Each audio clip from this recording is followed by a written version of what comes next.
আসসালামু আলাইকুম। আজকে নার্সিং ভর্তি পরীক্ষার সার্কুলার প্রকাশিত হয়েছে। বাংলাদেশ নার্সিং ও মিডওয়াইফারি কাউন্সিলের ওয়েবসাইটে একদম দেখা গিয়েছে এটা।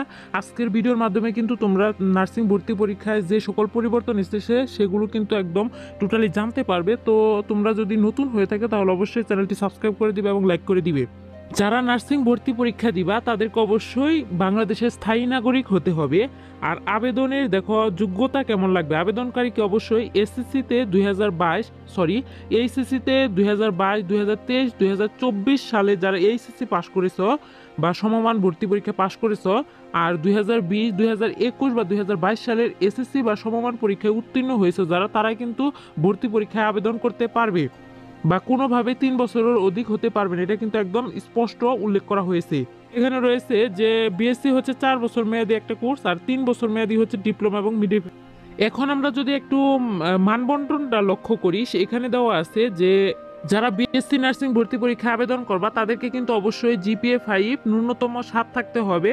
আর তবে কোনো পরীক্ষায় জিপিএ 3-এর কম হবে না। আর প্রার্থীকে অবশ্যই এসএসসি এইচএসসি ও সমমান পরীক্ষায় জীববিজ্ঞানের ন্যূনতম 2.50 থাকতে হবে। এটা ভালোভাবে খেয়াল করো যারা বিএসসিতে আবেদন করবা। আর যারা ডিপ্লোমাতে আবেদন করবা তারা কিন্তু অবশ্যই দুটি পরীক্ষায় ন্যূনতম জিপিএ কত থাকতে হবে, 6 থাকতে হবে। আর তবে কোনো একটি পরীক্ষায় জিপিএ 2.50-এর কম হবে না কিন্তু। এখন দেখা যাক যে মানবন্টনটা একটু খেয়াল করি আমরা যদি। এখানে কিন্তু 100 নম্বরের কি এমসিকিউ পরীক্ষা অনুষ্ঠিত হবে, কোনো লিখিত নেই। তারপরে বিএসসিতে মানবন্টনে একটু পরিবর্তন এসেছে। এখানে দেখো বাংলায় 20, ইংরেজিতে 20, গণিতে 10, আর বিজ্ঞানে কিন্তু 40 মার্ক এসে গেছে এখানে। এখানে কিন্তু সাধারণ জ্ঞানের ক্ষেত্রে এসেছে 10 নাম্বার, এটাই পরিবর্তন হয়েছে। আগে কিন্তু সাধারণ জ্ঞানে 25 নম্বর ছিল। আর ডিপ্লোমার ক্ষেত্রে দেখো এখানে পরিবর্তন এসেছে, বাংলায় 20, ইংরেজিতে 20, সাধারণ গণিতে হচ্ছে 10, তারপর সাধারণ বিজ্ঞানে হচ্ছে 30, আর সাধারণ জ্ঞানে হচ্ছে 25। ঠিক আছে, এটা হচ্ছে মানবন্ধন। এটা ভালোভাবে তোমরা একটু স্ক্রিনশট বা ভালোভাবে দেখে নিও।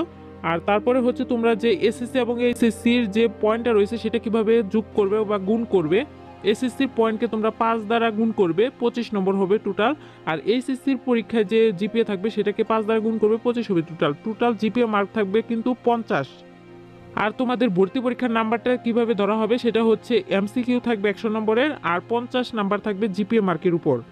আর ভর্তি পরীক্ষার ফিটা হয়েছে বিএসসির জন্য হচ্ছে 700 টাকা করে, আর ডিপ্লোমা এবং মিডওয়াইফারির ক্ষেত্রে হচ্ছে 500 টাকা করে টোটাল। এখানে দেখো টেলিটক প্রিপেইড মোবাইলের মাধ্যমে জমা দিতে হবে। অনলাইনে ফি জমা হলেই আবেদন চূড়ান্তভাবে গৃহীত হবে। এটা হচ্ছে তোমাদের একদম মানে ফুল সার্কুলারটা। সো ভালো করে দেখে নিও। এখন থেকে আমরা যদি ধরে নিই তাহলে কিন্তু তোমাদের ভর্তি পরীক্ষা প্রস্তুতির জন্য অনেক টাইম রয়েছে, প্রায় 3 মাসের মতো, প্রায় 3 মাস না 2 মাস প্লাস রয়েছে। তো আমাদের হ্যান্ডরাইটিং কপির পিডিএফ ফাইলটা যদি তোমরা সম্পূর্ণ পড়ো তাহলে কিন্তু সর্বোচ্চ কমন পাবে ইনশাল্লাহ। এখনও যে সময়টুকু রয়েছে এই সময়ের ভিতরে তোমরা কিন্তু পিডিএফ ফাইলটা 2 থেকে 3 বার রিভিশন করতে পারবে।